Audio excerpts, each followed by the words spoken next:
اس کے لیے بنیادی طور پر یہ سمجھنا چاہیے کہ افضل ترین قربانی کون سی ہے۔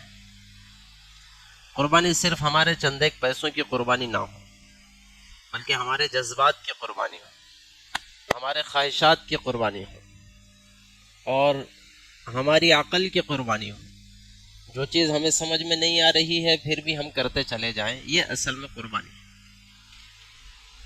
اس کے لیے جہاں بہت سارے اصول ہیں، بہت ساری باتیں ہیں، وہیں ایک اہم ترین اصول یہ ہے کہ جانور ہم کچھ روز پہلے ہی خرید لیں۔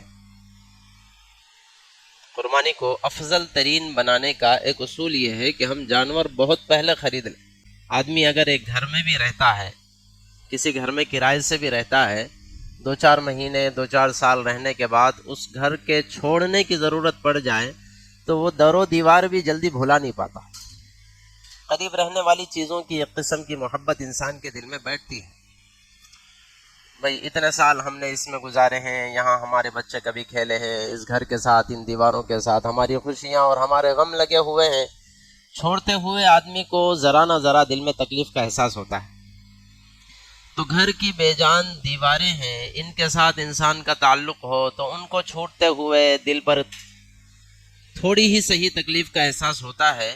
تو پھر وہ جانور جس کو ہم مہینوں پالیں یا سالوں پالیں اور اپنے ہاتھوں سے اس کو چھری چلانا ہے اس کے اوپر، اس کا خون بہتا ہوا اپنی نگاہوں سے دیکھ رہے ہیں، وہ تڑپ تڑپ کر ہماری نگاہوں کے سامنے جان دے رہا ہے، تو یقیناً انسان کے دل پر چھریاں چلتی ہیں۔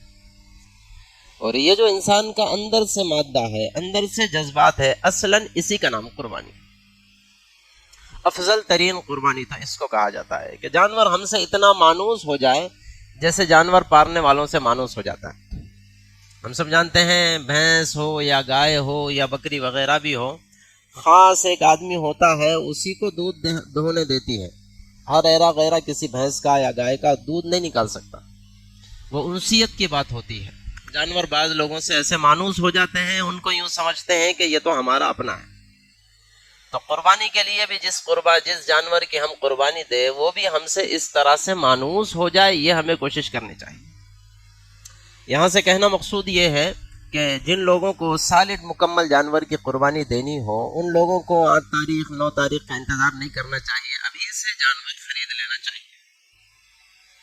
اور خرید کر کے بھی وہاں بیچنے والے کے پاس نہیں رکھنا چاہیے کہ جب تک رہے جب تک تو ہی سنبھالتا رکھ، جب ہم کو ذبح کرنا ہو تو لا کر کے ہم، ٹھیک ہے ہمارے گھر میں تھوڑی سی پریشانی ہو جاتی ہے، تھوڑی سی گندگی پھیل جاتی ہے، ہمیں اس کی فکر کرنی پڑتی ہے، صبح سے شام تک 2-3 مرتبہ اس کے چارے کی فکر کی جا رہی ہے، اس کے پانی کی فکر کی جا رہی ہے۔ ایک بندہ ماشاءاللہ سے مالدار ہے، کبھی اس نے جنگل کی صورت نہیں دیکھی، کبھی نہیں دیکھا کہ بھارا اٹھا کر کے لا رہا ہے، پھر بھی اللہ کی محبت میں جانور لا کے رکھا ہوا ہے، کبھی دیکھا بالٹی میں پانی لیے جانور کو پانی پلا رہے ہیں، کبھی دیکھا جانور کے سر پر سہلا رہے ہیں، کبھی دیکھا اس کے پیٹھ پر سہلا رہے ہیں، اور کبھی دیکھا اس کے لیے چارہ اٹھا کر کے کبھی گاڑی پہ ہی لا رہے ہیں، کبھی کندھے پر رکھ کر کے لا رہے ہیں۔ اس طرح کی محبتیں جانوروں کے ساتھ کرنا چاہیے، اور یہ کس کی محبت کی خاطر؟ اللہ کی محبت کی خاطر۔ اور اتنی محبت پیدا کر لینی ہے کہ جب اس کے گلے پر میں چھری چلاؤں تو میرے دل پر ذرا نہ ذرا تکلیف کا احساس ہو۔ یہی قربانی اللہ تبارک و تعالیٰ کو پسند۔ اللہ ہمیں جذبہ بھی نصیب فرمائے، اور جو لوگ چاہے بڑے جانور کی قربانی دیتے ہوں یا چھوٹے جانور کی قربانی دیتے ہوں، پہلے سے ہی خرید لینے کی توفیق نصیب فرمائے۔